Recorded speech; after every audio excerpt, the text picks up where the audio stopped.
emosionalnya ini memang dari eh, Mbaknya tersendiri atau dari orangnya tersebut, apakah ada timbunan permasalahan sebelumnya? Dan biasanya kalau memang terkait dengan stres, biasanya memang ini orang orang ini yang emosional ini dia tidak bisa manage stresnya dia. Sehingga di saat orangnya itu marah, dia pasti sedang memikirkan hal lain sehingga dia bisa marah. Nah, itu ya menjadi penyebab utamanya ya. Jadi harus dibedakan. Ada orang yang wataknya memang emosional dan juga ada orang yang memang emosinya itu terkait dengan tidak bisa manajemen dari stresnya sendiri. Jadi dia tidak marah, stres. dia marah dipacu oleh sesuatu yang lain gitu ya, Dok ya. Maksudnya ada alasan betul. untuk marah gitu ya. Betul, Miss. Kan kadang kita bisa marah tiba-tiba tanpa, ibarat kata nih orang pada dasarnya ngomongnya sudah betul, cuman kita tercetus aja nih dengan perkataan dia yang mungkin salah-salah kata, intonasi atau lainnya. Nah, itu mungkin muncul karena stress manajemennya yang dia tidak bisa melakukan seperti itu. Oke, jadi marah ada dua hal, yang memang tabiatnya suka marah, dan yang kedua adalah marah karena dipicu oleh sesuatu yang lain, alasan yang lain membuat dia marah dan mengeluarkan kata-kata dengan intonasi yang tinggi. Oke. Jadi bagaimana mengatasinya, Dok? Kalau kita nih marah, ada dua hal nih, sifatnya pemarah nih, bagaimana mengatasinya? Terus sifatnya tuh marah karena sesuatu alasan. Kita yang kena dampaknya itu harus seperti apa? Nah, kalau kita yang kena dampaknya pada dasarnya seperti ini. Coba untuk tidak selalu baperan. Itu yang nomor satu. Yang mungkin saya sarankan. Dan juga di saat kita sedang mungkin kondisinya fisik kita sedang capek dan juga mungkin kita juga punya permasalahan, ya udah coba diserapi saja. Kemudian di saat itu diam. Silent is a gold. Jadi maksudnya diam itu merupakan emas loh bagi kita. Jadi tenang dulu saja dan juga kita hadapinnya jangan langsung kita akan membalas. Jangan seperti itu. Itu untuk mekanismenya. Kemudian ya sudah kita serapi dulu saja. Kemudian kita justru harus ngomong dengan intonasi. Dengan kita coba untuk tarik nafas terlebih dahulu, kemudian buang nafas. Nah, itu penting. Itu hal-hal yang mungkin basic ataupun dasar, tapi dengan kita mengontrol pola nafas kita cenderung bisa lebih tenang. Seperti itu sih. Oke, itu yang kena dampaknya. Nih, kalau saya yang pemarah nih, Dok. Kalau saya sendiri yang tiba-tiba marah, terus saya sendiri yang punya sifat marah nih, itu apa yang perlu saya lakukan nih kalau itu adalah saya? Kalau itu memang adalah Miss Yuni ataupun orang-orang yang memang wataknya adalah pemarah, pada dasarnya hal ini akan sulit ya, karena 50% sudah mendarah daging dan juga memang respon kita terhadap orang itu seperti apa. Nah, kalau sudah seperti ini, saran saya dalam level tertentu, cobalah untuk konseling dengan profesional, baik itu psikolog ataupun ya dokter.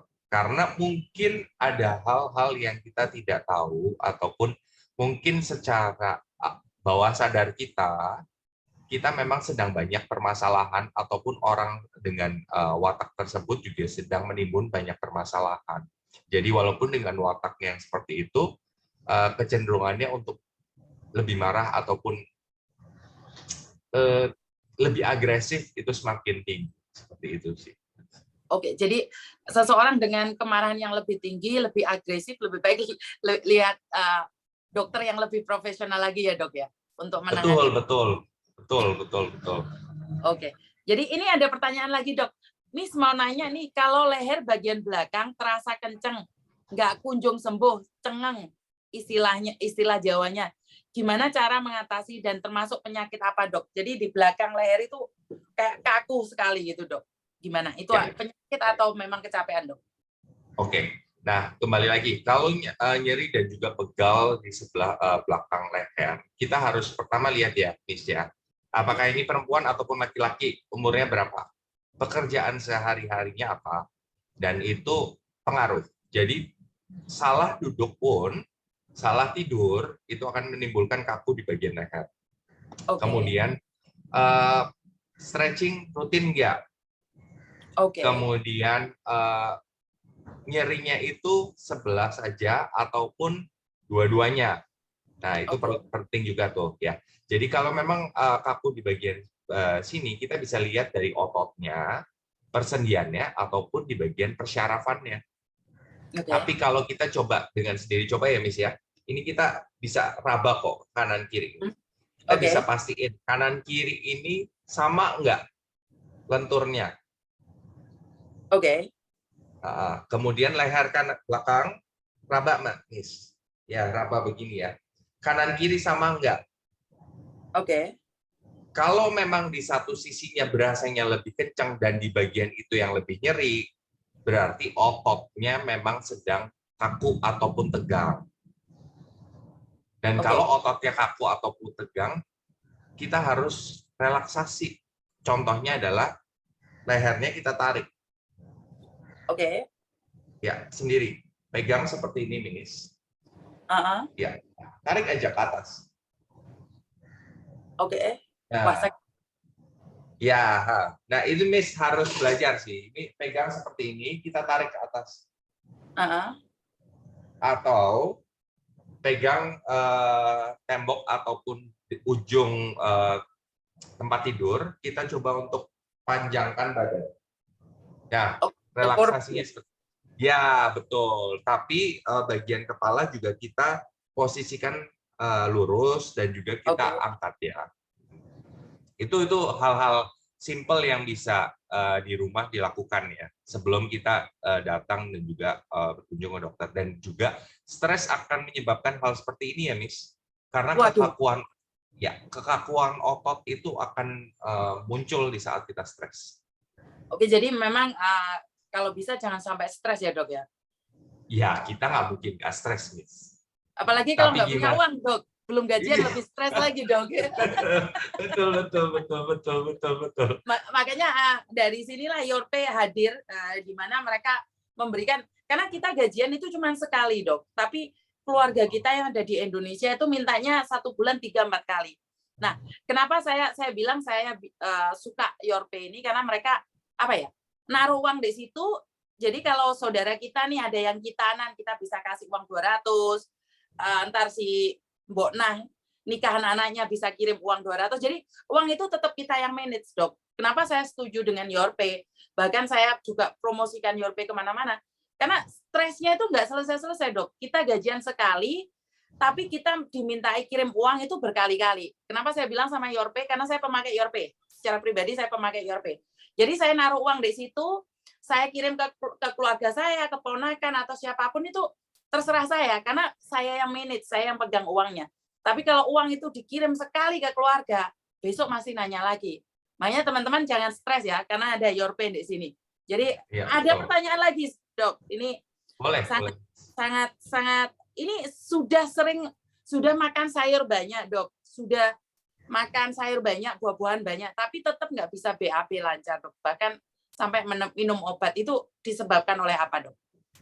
Oke, nah kalau kondisi seperti ini, kita balik harus evaluasi Miss ya, diri kita ya. BAB sulit ini sudah berapa lama yang pertama, dan kebiasaan kita penting di sini kita lihat, walaupun kita mungkin serat dari sayurannya sudah tinggi, mungkin keragaman daripada sayurnya kita kurang.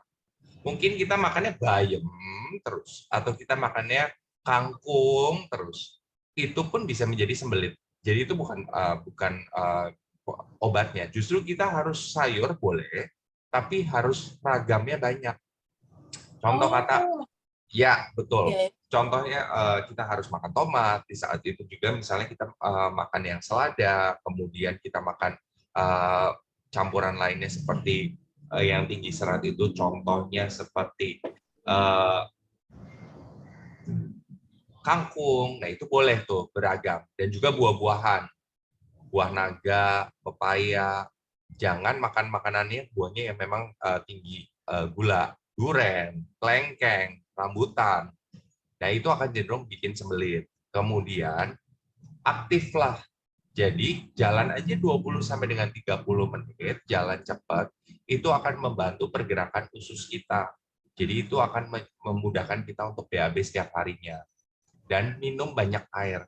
Kadang kita sudah makan sayuran banyak nih, tapi kita lupa air. Kita cuma minum air ukuran 600 ml. Nah, kita harus sehari kebutuhan cairan adalah di atas 2 liter. Jadi 2 sampai dengan 3 liter itu akan membantu kita untuk BAB. Nah, kalau sudah kita mencoba hal-hal itu tapi BAB-nya juga masih belum lancar, kita harus lihat nih setiap BAB bentuknya padat atau tidak, dan juga apakah kecil-kecil. Nah, kalau kecil-kecil seperti kambing, itu kita harus waspada, benar-benar harus waspada, karena akan mungkin muncul contoh polip di bagian pencernaan, ataupun bisa ke arah keganasan. Nah, itu hal-hal itu yang harus dilihat ya. Oke. Jadi buat teman-teman lebih berhati-hati lagi. Dan oke, Mbak Nur Saskia, mungkin ada pertanyaan Mbak Nur, karena Mbak Nur muncul nih. Ada yang perlu ditanyakan sama dokter? Enggak, Miss. Cuma hadir aja. Sudah ditanyakan tadi sama Miss Yuni. Oke, sudah ditanyakan ya. Nah, ini Dok, ada satu lagi pertanyaan. Bagi yang makan sayur mentah seperti paprika, wortel, tomat, itu bagaimana Dok? Tapi nggak makan sayuran matang. Terima kasih. Oke. Tidak makan sayuran matang itu pada dasarnya proses pencuciannya harus betul. Karena terkait dengan sayuran-sayuran yang mentah, sebagian besar kita justru terkena infeksi bakteri. Baik itu contoh Salmonella, kemudian contoh lagi E. coli, itu muncul dari sayur-sayur yang memang tidak dicuci bersih. Jadi kalau memang makan sayur mentah, tidak dilarang kok. Tapi yaitu, coba kita harus bersih. Bersihnya dalam artian gini, mungkin sekarang udah ada ya, di luar negeri juga udah ada sabun yang untuk makanan. Betul. Yang aman untuk makanan. Nah, itu harus dipakai. Dan juga semisal memang mau yang mentah, misalnya selada dan lain sebagainya, ya udah tetap harus direndam dengan cairan yang tadi, dan juga dipastikan bersih gitu. Tapi memang walaupun kita udah rendam sekitar 20 sampai dengan 30%, kita masih ada makan makanan yang terkontaminasi. Nah, ya yang penting imun kita harus tinggi, seperti itu sih. Oke, jadi lebih berhati-hati lagi dengan makanan-makanan mentah ya Dok ya, karena peluangnya lebih banyak ke bakterinya yang akan diserap oleh tubuh. Oke, ini ada lagi pertanyaan Dok. Selamat pagi dokter, mau tanya, kalau pinggang sakit terasa nggak kuat berdiri, apa penyebabnya? Apa kurang air minum? Terima kasih. Nah, untuk pinggang sakit nih, Miss Yuni, ini mungkin ada keterkaitannya dengan ginjal yang tadi Miss Yuni bilang ya. Tapi jangan mematokkan langsung seperti itu. Biasanya pinggang nyeri itu seringkali terkait dengan kerjaan kita. Biasanya mungkin kita sering duduk lama, kemudian kita mungkin pekerjaannya menggunakan fisik, dan juga mungkin kita otot perutnya juga tidak kuat, cenderung gemuk di bagian perutnya. Nah, itu akan menyebabkan sakit pinggang. Nah, kalau sudah sakit pinggang seperti ini, kembali lagi, kita harus selalu cek nih dari luar dulu. Kita harus cek ototnya gimana, kencang atau enggak. Dan nyerinya itu seperti apa? Nyerinya dari dalam atau bagaimana? Dan nyerinya ini juga ada nggak sih keterkaitannya dengan nyeri saat kencing atau kencingnya anyang-anyangan? Kemudian apakah ada sulit BAB juga atau tidak, atau cenderung lagi diare? Itu hal-hal itu di saat infeksi saluran kemih, di saat diare, di saat mungkin haidnya terlambat, di saat mungkin kondisinya yang posisi duduknya salah atau terlalu lama, itu bisa muncul. Karena nyeri pinggang, kembali lagi ya, bisa terkait dari ototnya, sendi, ginjal, ataupun daerah di bagian bawah, termasuk kewanitaan. Seperti itu sih. Oke, jadi banyak sekali alasannya ya Dok ya, karena tubuh kita terkonek banyak sekali organ-organ yang sangat penting. Nah, ini satu lagi Dok, keringetan berlebihan Dok, apalagi musim panas ya, apalagi Hong Kong humid Dok. Jadi Hong Kong tuh panas tapi apa ya? Bikin apa sih namanya? Kayak lembek, apa sih namanya, keringet sampai berlebihan. Dan ini mbaknya ini di kepala itu sampai basah kuyup gitu dok. Apakah ada sebab akibat? Ya. Oke. Kalau keringat berlebihan, kita harus lihat juga keringatnya itu apakah cuma di bagian tangan dan telapak tangan dan juga telapak kaki. Itu yang pertama. Dan juga kita lihat, kalau kita bisa melihat keringat berlebihan itu, kalau di tempat yang ada AC-nya, itu dia keringetan nggak? Nah, kalau di tempat ada AC-nya itu dia tidak keringetan, pada dasarnya wajar, karena respon tubuh untuk keringetannya itu dikarenakan dengan cuaca yang panas. Seperti itu. Tapi kalau memang di tempat yang dingin pun keringetan, nah kita harus waspada nih. Apakah ada kaitannya dengan tiroid atau tidak? Biasanya dengan tiroid itu juga dia bisa muncul keringetan. Kemudian kita sedang cemas berlebih nggak?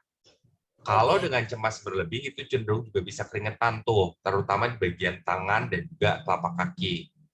Dan juga memang ada bawaan dari masing-masing orang, keringatnya memang berlebih. Metabolismenya juga tinggi. Dan kita harus lihat, biasanya orang-orang dengan yang cenderung berkeringatnya itu olahraganya kurang. Oke. Jadi perlu olahraga ya. Untuk mengurangi stres sebenarnya olahraga lebih penting. Betul, Miss. Tapi kan kita ini pembantu nih dok. Pagi sudah gerak dok, semua tangan kita sudah pakai wajan, sotil sama sapu dok. Itu apakah termasuk olahraga atau gimana dok? Itu aktivitas fisik yang kita tidak disebut olahraga, Miss. Aktivitas fisik yang kita sebut olahraga adalah pergerakan aktif dalam waktu 50 menit dan sifatnya kontinu. 50 menit nggak, Miss, waktu lagi mengerjakan sesuatu. Oke. Berarti aktivitas pagi nih goyang sotel itu bukan termasuk olahraga ya, Dok ya? Bukan, Miss. Jadi belanja bawa berat apa itu juga bukan termasuk olahraga? Bukan. Oke, ini yang sering saya salah paham karena saya merasa sudah bergerak nih, saya merasa sudah olahraga, tapi itu malah bukan ya. Oke. Jadi ini yang perlu diluruskan ya. Olahraga dan menggerakkan sotel itu dua yang berbeda ya, Mbak ya. Jadi selama ini kita berpikir bahwa padahal saya sudah gerak, tapi kenapa saya masih punya sakit? Nah, ini satu lagi, Dok. Kesemutan, Dok. Kesemutan yang berlebihan.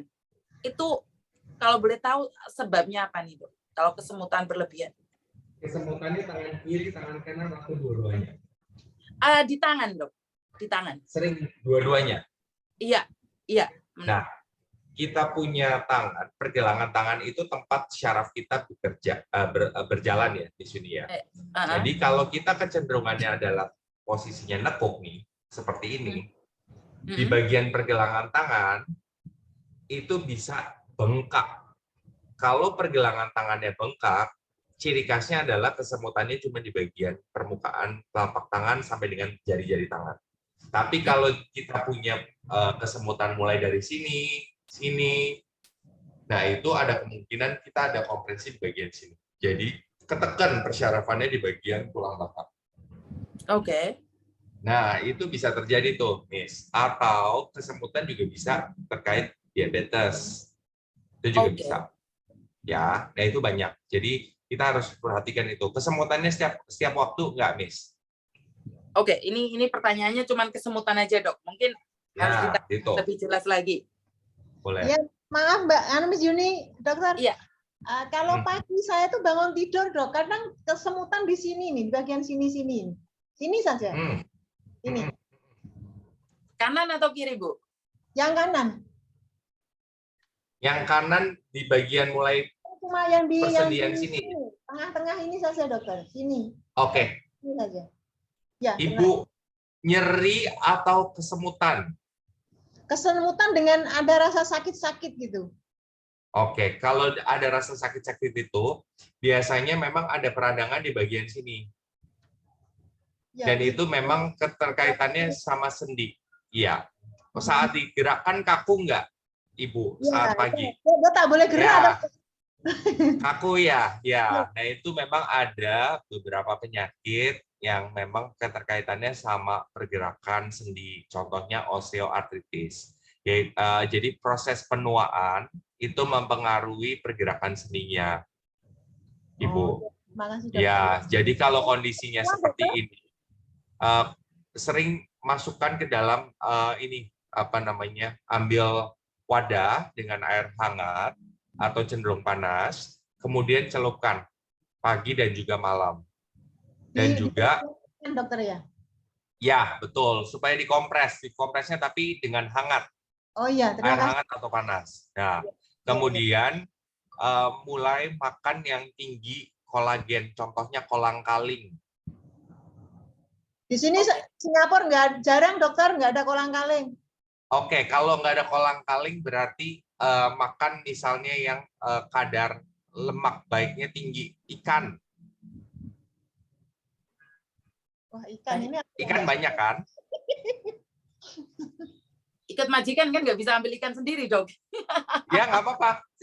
Ya, kadar kolagennya harus tinggi. Jadi memang itu kita perlu untuk ini bagian sendi-sendinya, dan juga kalau bisa minum vitamin B kompleks juga untuk nutrisi persyarafannya. B kompleks boleh dibeli kan?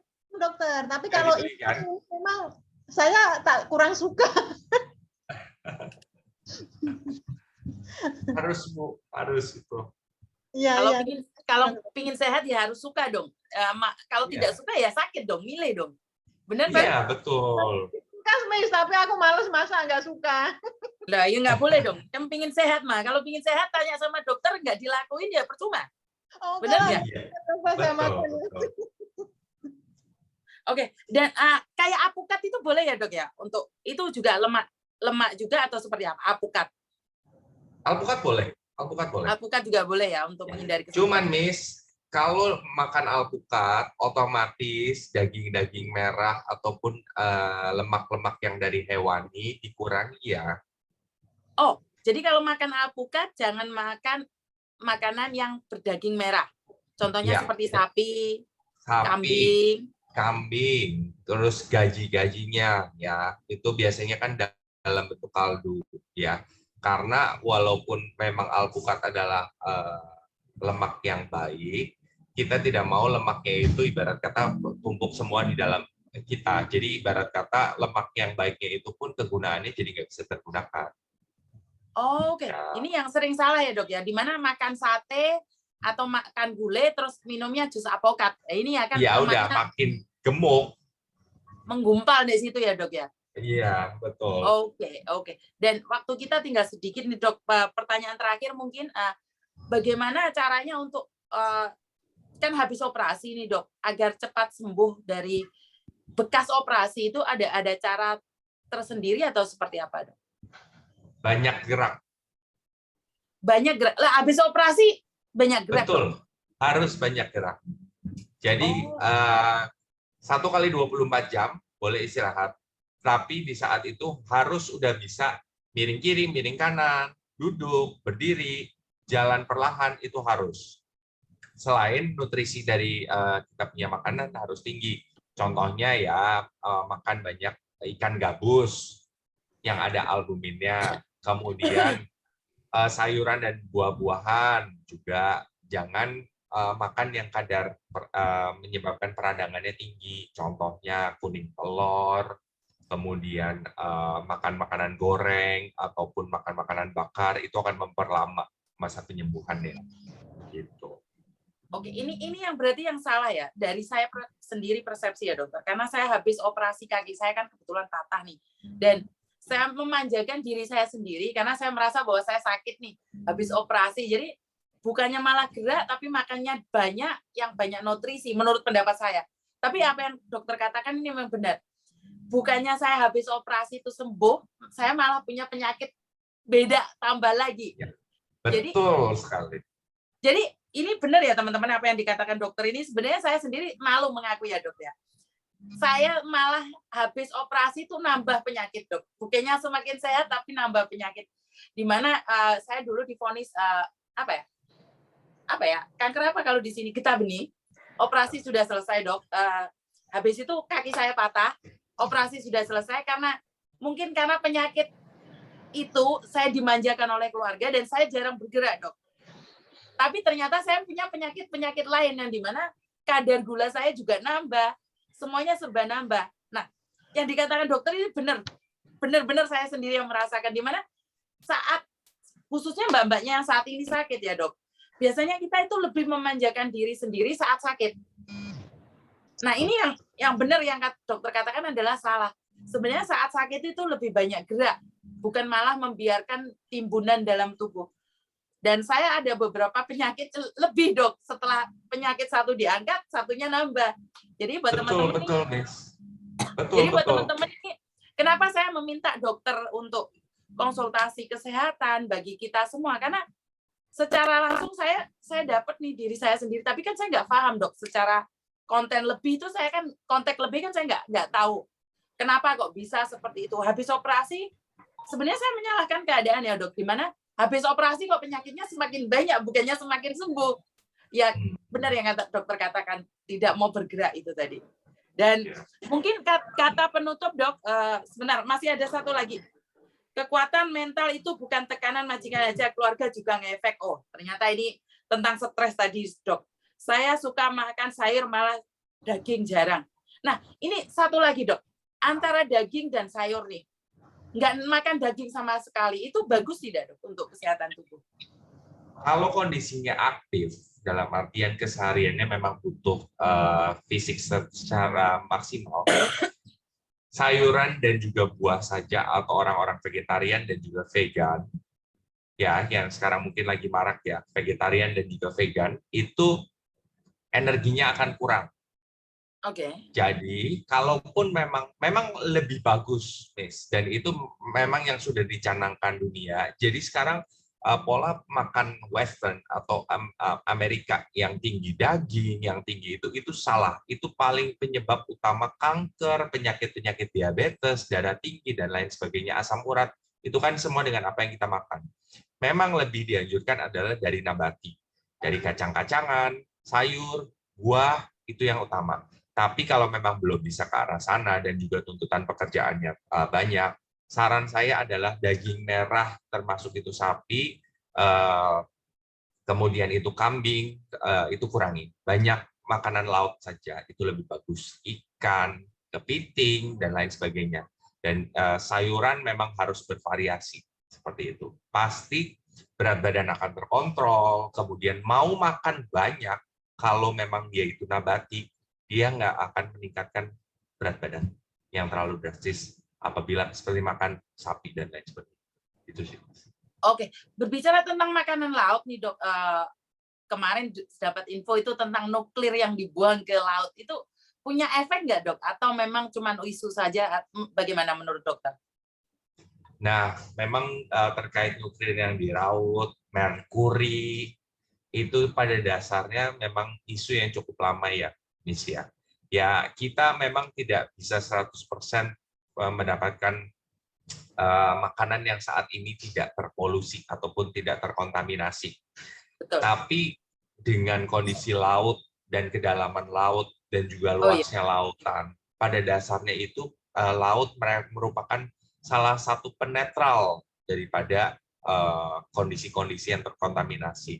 Jadi pada dasarnya tetap masih oke, kecuali memang nuklirnya baru aja kejadian, belum ada ibarat kata lokasinya memang di situ, dan kita ngambil ikan dan juga hewan-hewan laut yang di situ, ya itu pasti akan terkontaminasi. Tapi kalau terkait dari wilayahnya yang jauh di atas kurang lebih ya 10 kilo ataupun lebih, itu pada dasarnya ya kita nggak lihat dari segi situ lah ya. Oke, jadi jangan terlalu khawatir tentang makanan laut ya. Betul. Oke, ini sangat menyenangkan sekali. Sebenarnya masih banyak yang ingin ditanyakan oleh teman-teman dok, tapi berhubung waktunya yang mepet dan dokter juga punya aktivitas yang lain, saya secara pribadi ucapkan terima kasih. Mungkin ada pesan terakhir buat teman-teman para pekerja migran yang ada di dunia ya maksudnya ya, karena kebetulan Singapura, Taiwan, Malaysia, juga Arab Saudi sudah datang, dan Makau, Libya juga ada dokter, dan juga dari Rusia, juga dari Cina, dan Amerika juga hadir. Ada pesan-pesan buat teman-teman yang ada di luar sana, dokter? Pesan dari saya adalah mungkin dengan adanya perkumpulan seperti ini, jadi semoga makin kompak, kemudian kita saling bantu, dan juga penting mungkin saat ini ya terkait dengan kesehatan mental untuk kita selalu bekerja sama lah. Kita mau untuk mendengarkan orang lain dan juga coba untuk mengatur atau mencoba untuk menyelesaikan permasalahan yang kita punya dan juga kita sekiranya bisa menjadi dampak yang positif juga buat orang lain. Dan saya sih jujur senang sekali ya Miss Yuni dipanggil dan juga saya bisa tahu seluruh TKW yang ada di seluruh dunia dan juga itu merupakan kebanggaan juga bagi saya pribadi nih. Wah, bisa lihat ibu-ibu dan juga mungkin ada bapak-bapak di sana yang membawa nama Indonesia keluar sana tuh wah luar biasa sih. Hebat untuk kalian semua juga sih. Oke, terima kasih dokter. Terima kasih dokter dan sampai ketemu lagi di acara yang sama di waktu yang berbeda dan sukses selalu buat dokter yang sudah mau menerima kami dan berbicara secara langsung, menerima keluh kesah kami. Sebenarnya kami masih banyak lagi pertanyaan-pertanyaan secara pribadi ya karena banyak sekali keluh kesah dari teman-teman dan ini pertama kali saya berbicara dengan dokter. Semoga ini bisa berkelanjutan dan terima kasih dokter. Sampai ketemu lagi. Sampai ketemu semuanya. Terima kasih. Oke. Bye-bye. Selamat siang. Oke, jadi sekali lagi terima kasih buat dokter yang sudah mau hadir karena ini pertama kalinya ya kita berbicara di sini ya.